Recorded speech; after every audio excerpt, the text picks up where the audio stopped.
Hello students, today we will see the next topic from the second unit, measurement of voltage and current. In previous lecture we had seen the type of instrument, that one is nothing but moving coil instrument. So the next type of the measuring instruments is nothing but our moving iron instrument. So this moving iron instruments nothing but voltmeter and ammeter. We have to study the construction, basic principle of operation and advantages and disadvantages of the instrument. So we will see firstly the construction of moving iron instruments. So these moving iron instruments are nothing but it is used to measure the AC and DC both type of parameters. That means these instruments can measure AC and DC voltage and current, and this instrument is modification of our moving coil instrument, because we know that our moving coil instrument measures only DC parameters. But this is the advantage of the moving iron instrument is that it can measure the both type of AC and DC parameters. So, as its name suggests, the moving iron, that is in this instrument, the movable system is present, and then this is nothing but our iron piece. That iron piece is soft iron, and it is this piece is movable system, or it consists of the movable system. The types of moving iron instruments are attraction type and repulsion type of instrument. So these are the two types, repulsion type and attraction type instrument.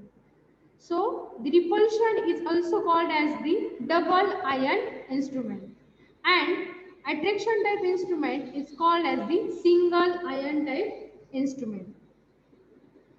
These both instruments operates on the working principle, and that is nothing but our magnetic attraction. It operates on the magnetic attraction. What is meant by magnetic attraction? Means what? The iron piece is kept near the magnetic field. The iron piece is kept near the magnetic field, therefore that gets attracted towards the magnetic field. Therefore that iron piece will get magnetized and it will get attracted towards the magnetic field. So that will be the working principle of our moving iron instrument. So firstly we will see the construction, and then we can easily understand the working principle, how that moving iron will get attracted towards the magnetic field.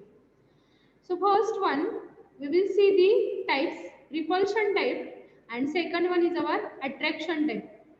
So firstly we will see the construction of our repulsion type and attraction type. So here the construction is little bit different, attraction and repulsion, but the parts are nearly same for the both equipments. So here we can see the repulsion type instrument. So this repulsion type instrument, it consists of moving iron vane and fixed iron vane. Next one is the fixed cylindrical coil, and these coils and vanes are placed on the shaft, on the spindle. So these are the placed on the spindle. Next one is the, here springs are used here to produce the controlling torque, and corresponding to this one, when the pointer will get deflected, to show the calibrated scale, the pointer is available. So this is simple construction of our repulsion type. So we are using the moving iron vane, second fixed iron vanes, next coils, and the connecting terminal. That means our lead terminal, coil lead terminals to the meter terminals here are to present. And next one, these vanes are placed on the spindle to supporting. We are using the spindle, and on that again spindle we are using the springs. And last one, for the measurement we are using the pointer. So, related to this repulsion type, next one is the attraction type instrument, and this attraction type instrument has again construction is nothing but, again here we are using moving iron. This moving iron, it is placed on this spindle. Next, on this one former, sorry, on this the aluminum former, we are using, we are placing the coils here, our coils, and here also our coils. Next, with respect to this moving iron, on this spindle, we are using the balance weight and the control weight. For the controlling torque, we are using the control weight, and to mechanical support, we are using the balance weight. So these are the W1 and W2.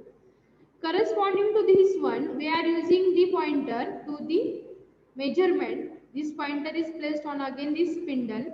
Here it is our scale, and to produce the damping torque, we are using the air damping chamber.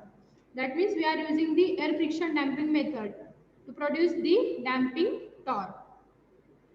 So, corresponding to this one, we have to study the each parts, the material which is used for the part and the function of that each part. So, here we are using the vanes or the iron pieces.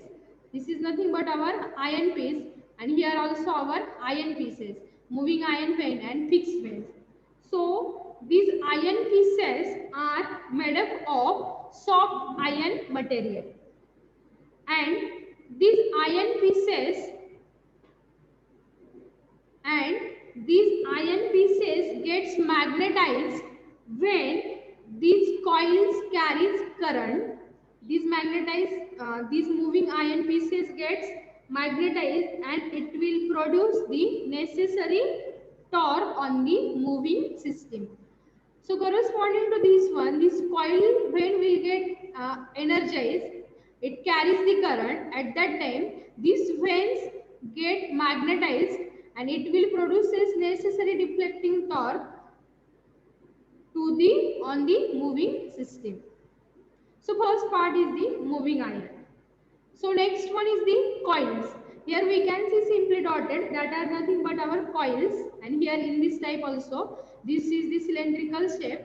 Fixed cylindrical is nothing but our coils. We know that the coils are made up of copper material, and these coils are using to produce the necessary magnetic flux. So these are using for the necessary magnetic flux. Next one is nothing but our spindle. So this is nothing but our spindle in both the type. So this spindle is made up of steel material, and this spindle is used to support the iron pieces. That means what? This spindle supports to this moving iron to balancing, or it will be as a mechanical protection, or it will be to the moving system. It supports to the moving system. So this spindle is made up of steel material, and it supports to the iron pieces. These are the iron pieces. Next, here we are using the springs. Here springs, or we can say that springs. So these springs are made up of phosphor bronze, and these springs produces, or it provides controlling torque. So it provides the controlling torque. In this system we are using the springs, but in the attraction type of system we are using the control weight to produce the controlling weight. So here this one is nothing but our W2 in the vertical direction. This is nothing but our control weight, and this control weight is made up of steel or the iron material, and it again provides the controlling torque. Next one is the balancing weight. So here we are using the balance weight, this W1 in the horizontal direction. It is made up of again steel and iron material, and it provides the mechanical support to the moving system. And last one is the air damping chamber or air damping chamber assembly. This is nothing but our piston in the chamber, and it is used to provide the damping torque. So this is the construction of our attraction and repulsion type of instrument. So we will see there are three torques in the construction. So we can see here our moving iron piece is placed in the magnetic field. This coils produces the magnetic field. These coils produces the magnetic field, and this moving iron is continuously rotating. So corresponding to this one, these iron pieces get magnetized and it will attracted towards the magnetic flux. So there is the magnetic attraction, and corresponding to the magnetic attraction, this pointer will get deflected. So corresponding to this magnetic attraction, force of magnetic attraction, this pointer will get deflected and it will shows the calibrated scale. So it applies the principle of operation, and that is nothing but our magnetic attraction. Again here there will be magnetic flux produced by the coils, and the magnetic field is produced by the coil. The moving iron pieces are placed, and therefore these moving iron pieces gets attracted towards the magnetic flux, and there will be magnetic attraction, and therefore this pointer will get deflected. So as soon as the pointer will get deflected, when there is the production of our deflecting torque. So the deflecting torque produces a movement of an aluminum pointer on the calibrated scale. So therefore this deflecting torque is directly proportional to the quantity under measurement. Whatever we have to measure the quantity, pointer will get deflected. Whatever will be movement, that will be our deflecting torque. So second torque is controlling torque, which will be produced by the control weight, or again which will be produced by the springs. That controlling torque is directly proportional to the our deflection. In how much angle the pointer will get deflected. So that angle, that will be deflection, and that pointer will get deflected, the controlling torque will be produced. So what is the need of that controlling torque? This controlling torque is used to stop the pointer at correct position. Whenever this pointer will get deflected, the pointer should stop at the correct position to show the correct reading. So we are using the controlling torque, and that controlling torque stop the pointer at correct position, and it brings the pointer to the zero position after the reading. Whenever our reading will be completed, then pointer should be brings towards the zero position after the reading, and so it helps the controlling torque to brings the pointer to the zero position after the reading. So controlling torque is using. And last one is the damping torque. The damping torque, it reduces the time period, oscillation period to show the reading. It reduces the swings. And whenever the pointer will get swings, it will move in the forward and the backward direction. It cannot be stopped within a fraction of second to the correct position. So it takes the more time period to show the reading. So to reduces that time period, we are using the damping torque. It reduces the oscillations, or it reduces the swing, and it shows the fast reading. So damping torque is used. So corresponding to this one, there are three torques: deflecting torque, controlling torque, and the damping torque. And last one is the advantages. Advantages of this instrument, and that are nothing but that instrument, that advantages are nothing but our, these instruments can measure, that instruments can measure the AC and DC both